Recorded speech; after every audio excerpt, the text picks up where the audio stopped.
প্রিয় দর্শক, সাজ্জাদ কাদিরের শুভেচ্ছা নিন। এই মুহূর্তে আপনাদের সামনে কথা বলতে এসেছি বাংলাদেশের ক্ষমতায় নতুন সংঘাত, সেনাপ্রধান বনাম পররাষ্ট্রমন্ত্রী, পর্দার আড়ালে কি ঘটছে। দর্শক, আমরা আলাপটি শুরু করবার আগে একটি ভিডিও ক্লিপ দেখিয়ে আসব, তারপরে আমরা আরো বিস্তারিত আলাপে যাব। আপনার সরকারে একজন বিদেশি নাগরিককে আপনি জাতীয় নিরাপত্তা উপদেষ্টা করেছেন। আপনার কি সেই আক্কেল জ্ঞান নাই? একজন বিদেশি নাগরিকের কাছে এই দেশের সেনাবাহিনী নিরাপত্তা সংক্রান্ত রিপোর্ট প্রদান করবে কিভাবে ভাবলেন? দর্শক, ভিডিও ক্লিপটি দেখলেন, যে ভিডিওতে বিএনপির অন্যতম প্রভাবশালী নেতা, স্থায়ী কমিটির সদস্য, নবনিযুক্ত মন্ত্রী সালাউদ্দিন আহমেদ, যিনি বলেছেন খলিলুর রহমান সম্পর্কে যে তিনি বিদেশি নাগরিক, এবং বিএনপির পক্ষ থেকে যদি ইউনূস সরকারের কারো পদত্যাগের দাবি থাকে বা ছিল, সেটি হচ্ছেন এই খলিলুর রহমান। কিন্তু মজার বিষয় হলো, অত্যন্ত আশ্চর্যের বিষয় হলো, খলিলুর রহমান বিএনপি সরকারের ভেতরে ঢুকে গেলেন। পরবর্তী পদক্ষেপ কি হতে যাচ্ছে? 12 ফেব্রুয়ারি বাংলাদেশের সাধারণ নির্বাচন হয়ে গেল, ক্ষমতায় এসেছে বিএনপি নেতৃত্বাধীন জোট। কিন্তু সরকার গঠনের রেশ কাটতে না কাটতেই ঢাকার ক্ষমতার অলিন্দে শুরু হয়েছে এক নতুন স্নায়ুযুদ্ধ। একদিকে বর্তমান সেনাপ্রধান জেনারেল ওয়াকারুজ্জামান, আর অন্যদিকে নবনিযুক্ত পররাষ্ট্রমন্ত্রী খলিলুর রহমান। ভারতীয় গণমাধ্যম নর্থ ইস্ট নিউজের আজকের এক প্রতিবেদন দাবি করছে এই দুই ক্ষমতাধর ব্যক্তির মধ্যকার পুরনো শত্রুতা এখন চরম রূপ নিতে পারে, যা কেবল সামরিক বাহিনী নয়, বরং বাংলাদেশের ভূ রাজনীতি এবং বৈদেশিক সম্পর্কেও বড় প্রভাব ফেলতে পারে। কেন সেনাপ্রধান খলিলুর রহমানকে সেনানিবাসে নিষিদ্ধ করেছিলেন? কেন খলিলুর রহমানকে মার্কিন ডিপ স্টেটের লোক বলা হচ্ছিল? আপনি বিএনপি নেতার কণ্ঠেও শুনলেন তীব্র প্রতিবাদের ভাষা। এই দ্বন্দ্বে তারেক রহমানের ভূমিকা কি? এই দ্বন্দ্বের শেকড় আসলে অনেক গভীরে। ঘটনার শুরু 2025 সালের মাঝামাঝিতে। ডক্টর ইউনূসের অন্তর্বর্তীকালীন সরকারের সময় খলিলুর রহমান ছিলেন জাতীয় নিরাপত্তা উপদেষ্টা বা এনএসএ। সেই সময় তিনি মিয়ানমারের রাখাইনে একটি মানবিক করিডোর বা হিউম্যানিটেরিয়ান করিডোর তৈরির প্রস্তাব দেন। কিন্তু এখানেই বাধে বিপত্তি।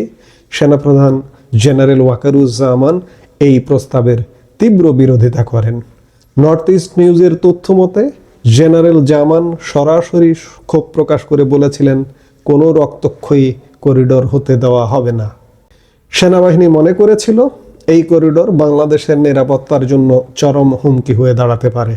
এই বিরোধ এতটাই ব্যক্তিগত পর্যায়ে চলে যায় যে জেনারেল জামান খলিলুর রহমানের ঢাকা সেনানিবাসে প্রবেশের উপর নিষেধাজ্ঞা জারি করেন।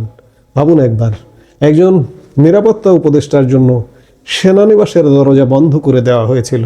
সেই নিষেধাজ্ঞা আজও বহাল আছে বলে জানা গেছে। আর এখন সেই ব্যক্তি দেশের পররাষ্ট্রমন্ত্রী।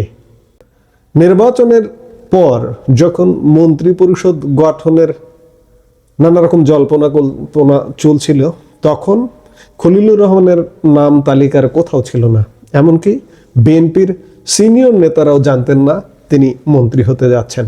কিন্তু শেষ মুহূর্তে টেকনোক্র্যাট কোটায় তাকে পররাষ্ট্রমন্ত্রী করা হয়। এটি অনেকের কাছেই বিনা মেঘে বজ্রপাতের মতো ছিল। নর্থ ইস্ট নিউজ দাবি করছে এটি একটি পর্দার আড়ালের বিশাল ডিল। খলিলুর রহমান অন্তর্বর্তীকালীন সরকারের সময় আমেরিকার সাথে বড় বড় বাণিজ্যিক চুক্তি এবং 25টি বোয়িং বিমান কেনার পেছনে মূল ভূমিকা পালন করেছিলেন। এমনকি এই যে বাণিজ্য চুক্তি, মার্কিন বাংলাদেশ যে বাণিজ্য চুক্তি হয়েছে, এই চুক্তির পেছনেও খলিলুর রহমান বড় ভূমিকা পালন করেছেন। রাজনৈতিক বিশ্লেষকদের মতে খলিলুর রহমান আসলে ওয়াশিংটনের পছন্দের লোক।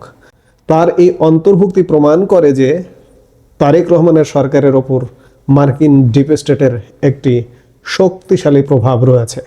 সেনাপ্রধান যেখানে জাতীয় নিরাপত্তা নিয়ে চিন্তিত, সেখানে পররাষ্ট্রমন্ত্রী যখন সরাসরি বিদেশি শক্তির মদতপুষ্ট বলে মনে করা হয়, তখন সংঘাত অনিবার্য। বিরোধ কেবল করিডোর বা রাজনীতিতে সীমাবদ্ধ থাকেনি, এটি ঢুকে পড়েছে সরাসরি সেনাবাহিনীর চেইন অফ কমান্ডে। নর্থ ইস্ট নিউজের প্রতিবেদনে একটি চাঞ্চল্যকর দাবি করা হয়েছে, খলিলুর রহমান নাকি সেনাপ্রধানকে একঘরে করার জন্য সেনাবাহিনীতে বড় ধরনের রদ বদলের চেষ্টা করেছিলেন। তিনি চেয়েছিলেন principal staff officer PSO lieutenant general SM. Kamrul হাসানকে সরিয়ে চিফ অফ জেনারেল স্টাফ বা সিজিএস করতে। অন্যদিকে জেনারেল জামান চেয়েছিলেন তার অনুগত লেফটেন্যান্ট জেনারেল মাইনুর রহমানকে সেই পদে বসাতে। এমনকি ডক্টর ইউনুস এবং খলিলুর রহমান মিলে মেজর জেনারেল মীর মুশফিকুর রহমানকেও সিজিএস করার চেষ্টা করেন। বর্তমানে সিজিএস পদটি শূন্য রয়েছে। এই যে পদায়ন নিয়ে লড়াই, এটি আসলে ক্ষমতার ভারসাম্য নিজেদের দিকে টানার চেষ্টা। খলিলুর রহমান চাইছেন এমন কাউকে গুরুত্বপূর্ণ পদে বসাতে যারা সেনাপ্রধানের প্রভাব কমিয়ে দেবে, আর জেনারেল জামান চাইছেন 2027 সালের জুন মাসে তার অবসরের আগ পর্যন্ত নিজের বিশ্বস্ত বলয়কে ধরে রাখতে। জেনারেল জামানের অবসরের নর্থ ইস্ট নিউজ বলছে 2027 সালের জুন মাস, কিন্তু উইকিপিডিয়ার তথ্য বলছে জেনারেল জামানের অবসর বা 60 বছর বয়স পূর্ণ হয়ে যাচ্ছে এই বছরের 15 সেপ্টেম্বর।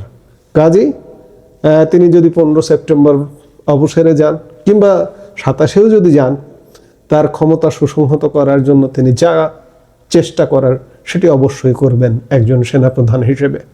এখন প্রশ্ন হলো, এই ফিউড বা দ্বন্দ্বের ভবিষ্যৎ কি? জেনারেল জামান একজন অত্যন্ত ধৈর্যশীল কিন্তু দৃঢ় অফিসার হিসেবে পরিচিত। তিনি সেনাবাহিনীতে নিজের প্রভাব ধরে রাখতে বদ্ধপরিকর। অন্যদিকে খলিলুর রহমানের পেছনে রয়েছে মার্কিন সমর্থন।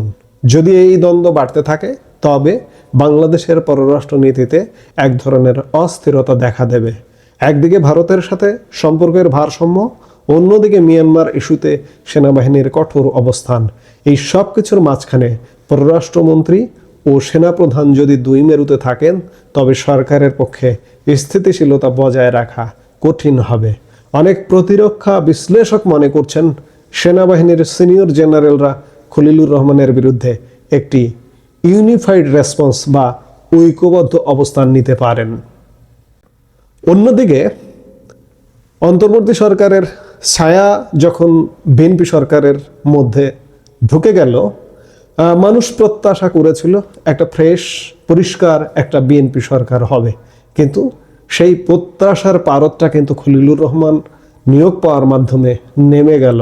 অর্থাৎ বিতর্কিত বাংলাদেশের সবচেয়ে ব্যর্থ ইউনূস সরকারের ছায়া বিএনপি সরকারের মধ্যে থাকলো।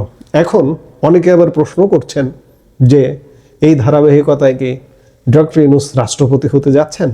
সেটিও দেখতে হলে আমাদের আরও কিছুদিন অপেক্ষা করতে হবে।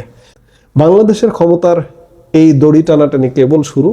তারেক রহমানের নতুন সরকার কি পারবে এই দুই স্তম্ভের মধ্যে সমন্বয় করতে, বিশেষ করে সেনাপ্রধান এবং খলিলুর রহমানের মধ্যে? নাকি খলিলুর রহমানের মাধ্যমে আসা বিদেশি চাপ সেনাপ্রধানের সাথে সরকারকে মুখোমুখি দাঁড় করিয়ে দেবে? নর্থ ইস্ট নিউজের এই বিশ্লেষণটি যদি সত্যি হয়, তবে আগামী কয়েক মাস বাংলাদেশের রাজনীতি ও নিরাপত্তার জন্য অত্যন্ত ক্রুশিয়াল। আপনাদের কি মনে হয়, খলিলুর রহমানের অন্তর্ভুক্তি কি বাংলাদেশের জন্য ভালো হবে, নাকি এটি সেনাবাহিনী ও সরকারের মধ্যে দূরত্ব বাড়াবে? আপনাদের মতামত অবশ্যই কমেন্ট বক্সে জানাবেন।